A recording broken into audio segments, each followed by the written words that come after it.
Boa noite a todos. Meu papel hoje será o de procurar resumir o livro que vocês têm na vossa mão. Obviamente não vou resumir o livro, se eu conseguir resumir em 10 minutos não teria valido a pena ter escrito ele, mas acredito que os pontos principais podem ser clarificados para entender inclusive o espírito no qual se dará a segunda parte do debate. Esse aqui é um projeto conjunto de Plataforma Democrática com a Konrad Adenauer Foundation, que foi realmente uma verdadeira parceria. Não foi um projeto só no qual eles participaram com parte do financiamento, mas foi feito em forma conjunta. O projeto tem como base estudos de caso, o livro no qual a gente apresenta um resumo, que são Argentina, Brasil, Chile, Colômbia, México e Europa e Estados Unidos.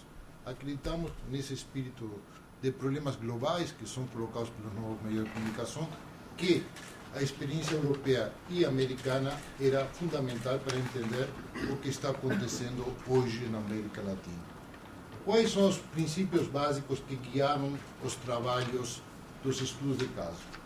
Primeiro, fundamental é que não existe uma democracia sem um jornalismo capaz de agir livremente e investigar os erros e abusos do poder público e poder econômico. Ou seja, a existência de um jornalismo investigativo, autônomo, independente, é um elemento central para qualquer democracia. Como se chega a isso, os problemas que isso se coloca, eu vou passar rapidamente a esse tema. A segunda questão que é fundamental na América Latina, até mais do que na Europa e Estados Unidos, que a América Latina, o debate sobre os meios de comunicação se polarizou entre governo e empresas. Na verdade, eu diria que é um tema colonizado por dois grupos de interesse, cada um empurrando para um lado diferente e a opinião pública praticamente de lado, olhando esse ping-pong, uma polarização que obviamente é muito negativa para a democracia. Não será nem o governo, nem as empresas com seus interesses corporativos que darão a solução mais adequada aos conflitos reais que existem hoje sobre os temas de regulação. Um elemento central que a gente colocou aos estudos de caso é partir do princípio que o jornalismo, de fato, é um poder nas sociedades modernas. Muitos governos, em particular na América Latina, têm denunciado o poder do jornalismo. Desde que existe uma sociedade democrática moderna, o jornalismo é central. Na Revolução Francesa, já os panfletos e os jornais e assim por diante. O jornalismo é um poder. Tocqueville já indicou isso, a sociedade de massa. Sem jornalismo não há como aglutinar a opinião pública, não há como criar mensagens, como chegar ao conjunto da comunidade, em uma relação que sempre, na qual os jornais, os meios de comunicação são um elemento de poder, mas que são também na medida que de alguma forma aglutinam e expressam essa opinião pública. Então, são um elemento de poder, sim.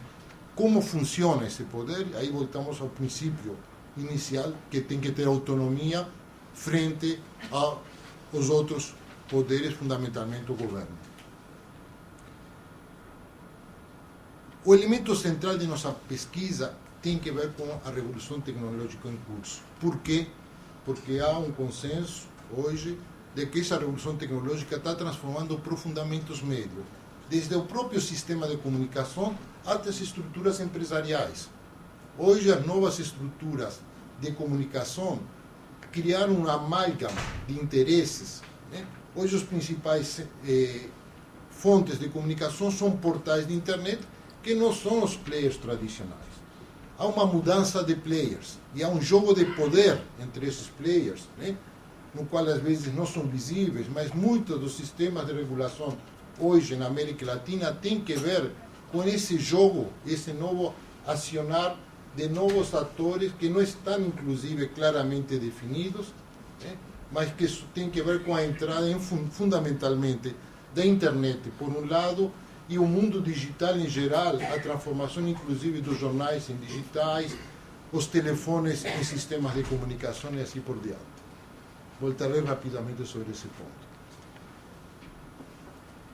E, finalmente, não há dúvida que a regulação é um componente de qualquer sociedade democrática. Tem que haver regulação nos meios de comunicação. A questão é qual é a regulação adequada para uma democracia. Em síntese, porque não voltaremos sobre isso hoje à noite, qual é a situação hoje nos Estados Unidos e na Europa? O princípio básico é que rádios e televisão são um bem limitado, ou seja, a diferença dos jornais, que em princípio qualquer um pode publicar seu jornal e sua revista, o espectro eletromagnético é limitado. Portanto, a distribuição desse espectro eletromagnético é sempre uma distribuição de privilégios. Portanto, deve ser definido através de regras universais que não permitam oligopólios. Isso vale tanto na Europa como nos Estados Unidos. E, de alguma forma, que permita a mais ampla apresentação de posições. E isso exige algum tipo de distribuição entre um espectro eletromagnético para empresas privadas e outra para instituições públicas ou sociedade civil. Na Europa, há uma tradição muito diferente da americana que tem que ver com a instituição de rádios e televisões públicos, que tem uma tradição de autonomia, né, e que são, até hoje, centrais no sistema de comunicação desses países. É verdade que o peso desses canais tem caído bastante, quando entraram também televisões comerciais. A BBC, até poucas décadas atrás, tinha um monopólio da televisão. Né? Hoje tem canais privados e tem a TV a cabo, que ainda ampliou mais a entrada de empresas privadas. Mas ainda o setor de comunicação público é importante e é financiado com recursos públicos. Os canais públicos têm como objetivo central educação e programas culturais, e também sistemas de informação dependendo do país, no caso inglês, BBC é fundamental nessa área. Né? O princípio central é que essas empresas de comunicação são totalmente autônomas frente ao poder público. Né? Elas respondem a colegiados definidos das mais diversas formas, dependendo de cada país, mas em princípio o governo não tem ingerência direta no management dessas instituições.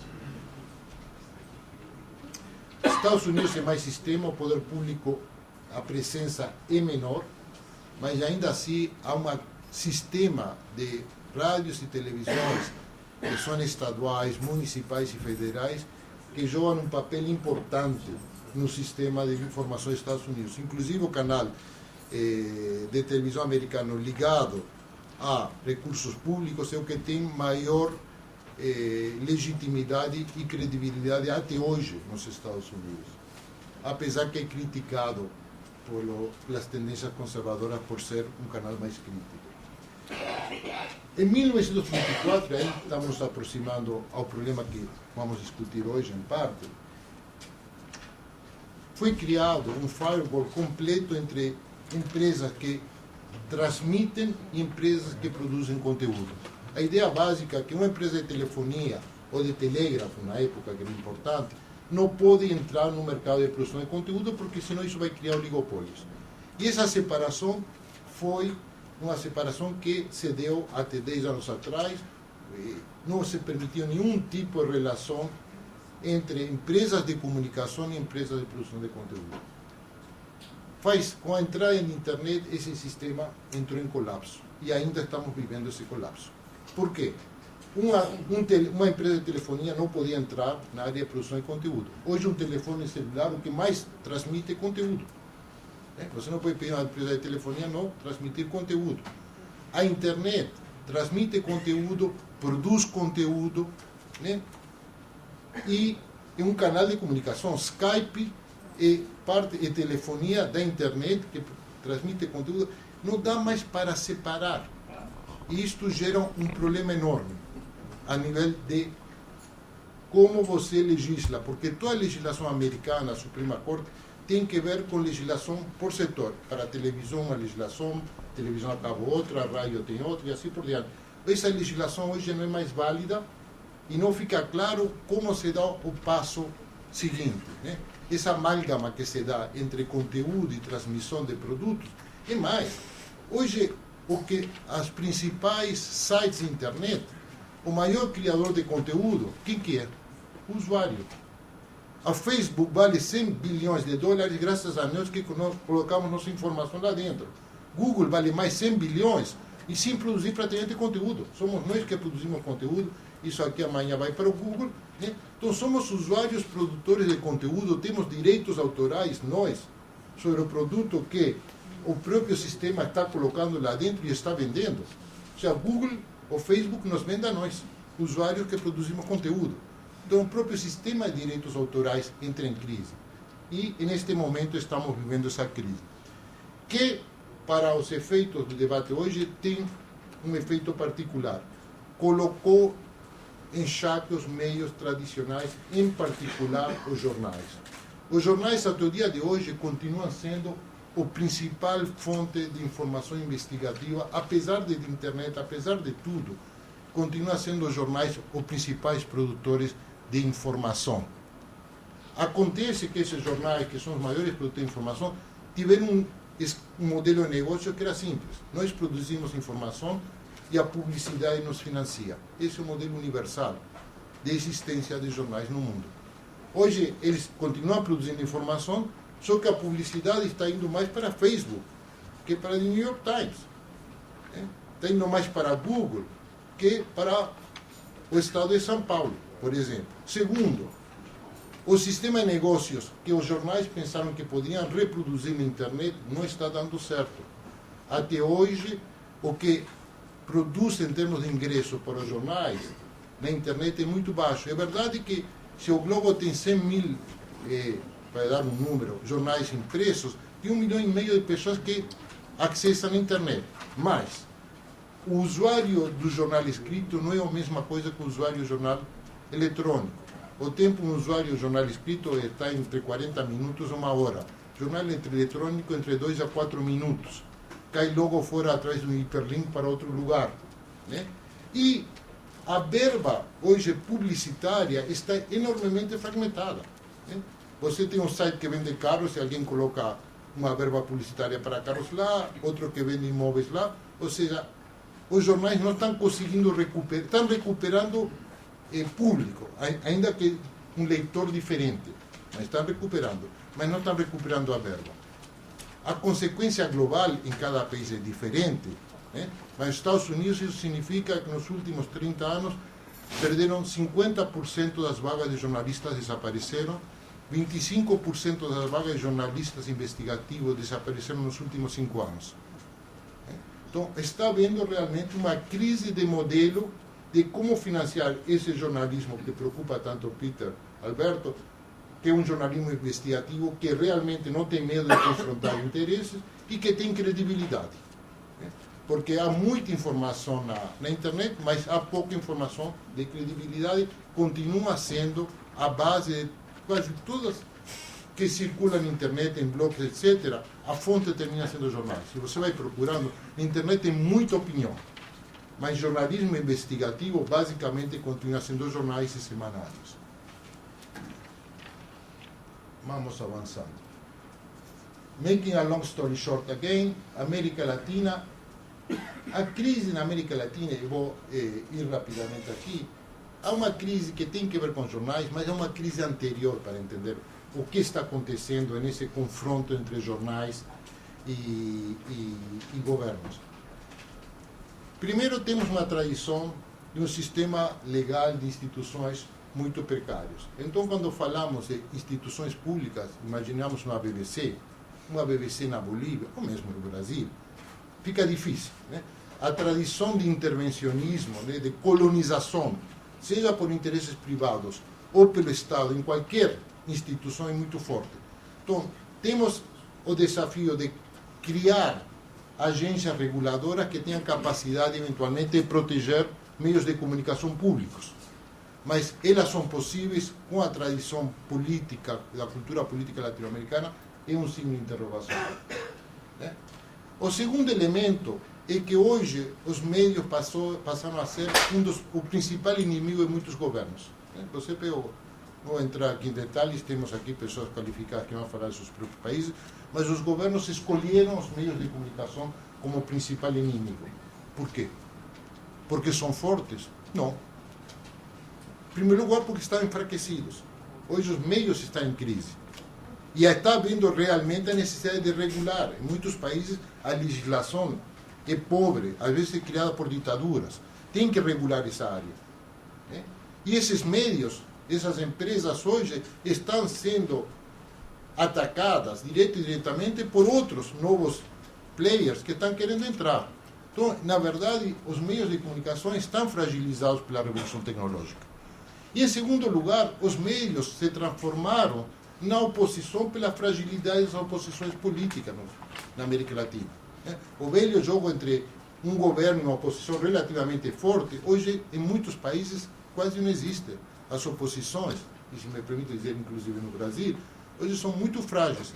Hoje, a oposição passou, esse lugar que o sistema político exige, passou a ser ocupado pelos meios.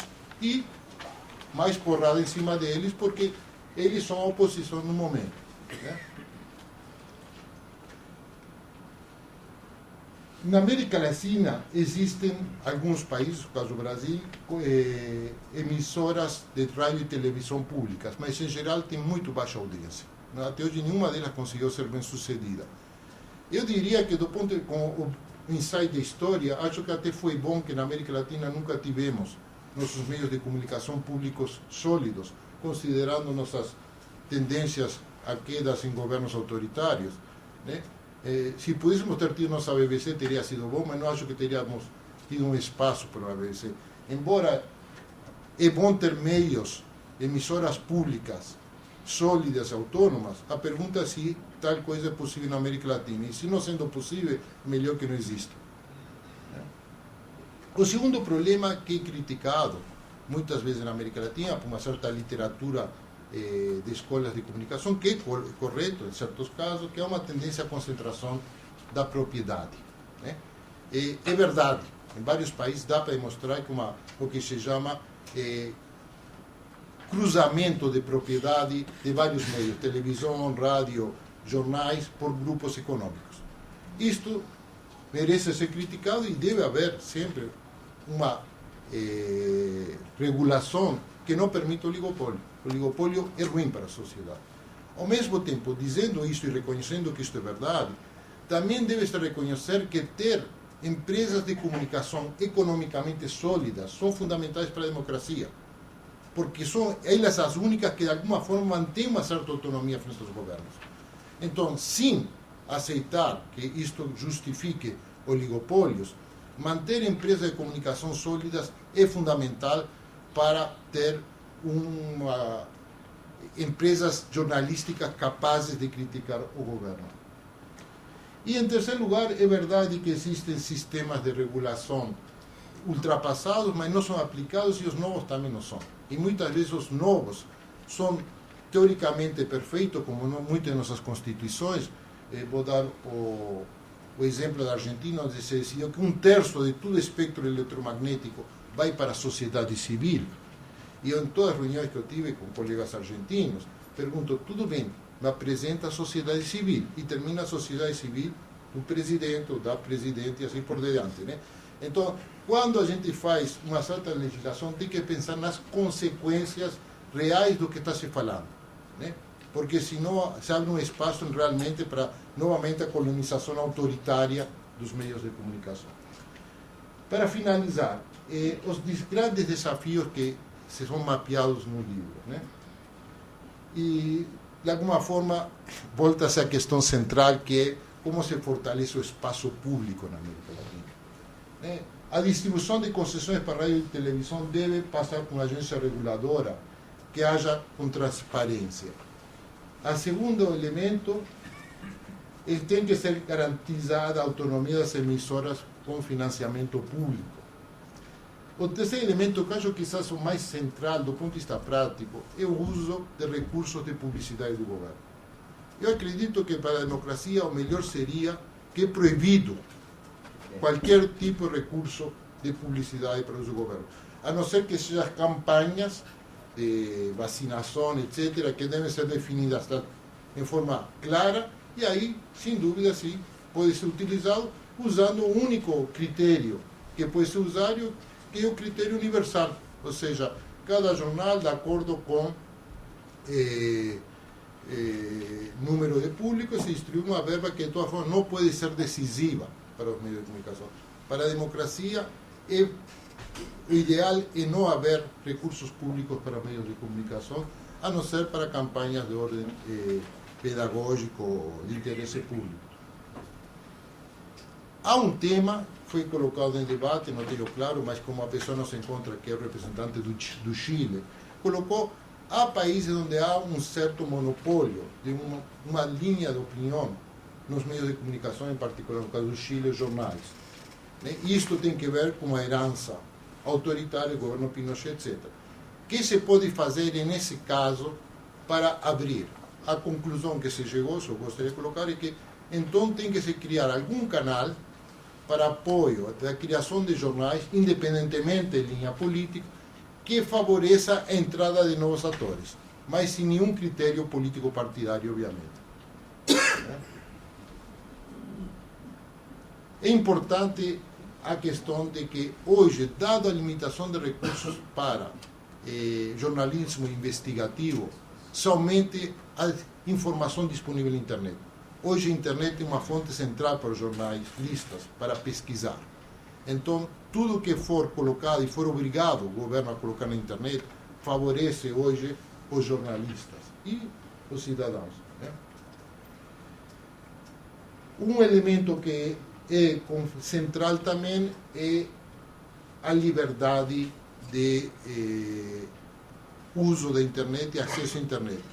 Há um tema que não vou entrar aqui, porque mereceria um debate algum dia aqui no Instituto, até com a Conrad, sobre os direitos de propriedade, e a posição é que o que é comunicação person to person deve ser totalmente livre de qualquer conteúdo e qualquer uso comercial, direto ou indireto, o Google ganha indiretamente, então algum tipo de recompensa ao autor deve ser dada. Mas não vou entrar nesse tema aqui porque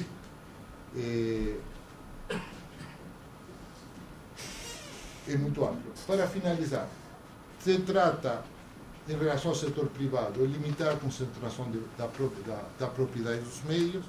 Isso vale para qualquer setor, contra oligopólios. No caso do sistema de comunicação, é ainda mais importante pela característica do bem. O segundo tema, eu já mencionei, nos Estados Unidos há um grande debate de que deve ser feito para apoiar o jornalismo investigativo, quais são as medidas que podem facilitar isso. Está detalhado no livro, não vou entrar nele. E o terceiro elemento, que eu até tive hoje um bom bate-papo com Peter Alberti, e com isto vou fechar, é os meios de comunicação estão revolucionando profundamente a forma de comunicação, os conteúdos, a leitura. Regulações públicas são necessárias, mas serão limitadas pela própria transformação tecnológica. Eu acho que temos que fazer um trabalho sério, pedagógico, a nível de escola, de ginásio, de formar um novo cidadão que se comunica. Hoje, todos os cidadãos, por definição, passam a ser periodistas. Cada um põe sua informação na internet, alguns chegam mais, outros chegam menos, mas somos todos periodistas. E todos somos leitores de um novo tipo. Na velha tradição, eu era um leitor de Figaro, ele lia Le Monde, ele lia Libération, acreditava naquele jornal, tinha uma base de informação e acompanhava o mundo. Hoje, a quantidade de informação é enorme, fragmentada, múltipla, e temos que criar pessoas capazes de analisar criticamente essa informação. Eu recebo um e-mail dizendo que o Sérgio tal qual, e recebo muitos e-mails sobre ele, Como que eu posso saber se é verdade ou não é? Tenho que ter capacidade de... Eu, em geral, pergunto para o Boris se é verdade, mas... ou seja, há uma necessidade hoje de formar pessoas capazes de viver nesse novo mundo da comunicação, que são jornalistas, porque uma criança, quando coloca uma notícia que tal amiguinho fez tal coisa, ele está fazendo harassment e está sendo um tipo de jornalismo. É jornalismo amarelo. É uma criancinha fazendo sem saber, jornalismo amarelo. Ou seja, temos que formar cidadãos que sejam capazes pensarem já em forma jornalística e ter uma leitura crítica muito mais elaborada desse enorme mundo de informação que está nos chegando. Muito obrigado.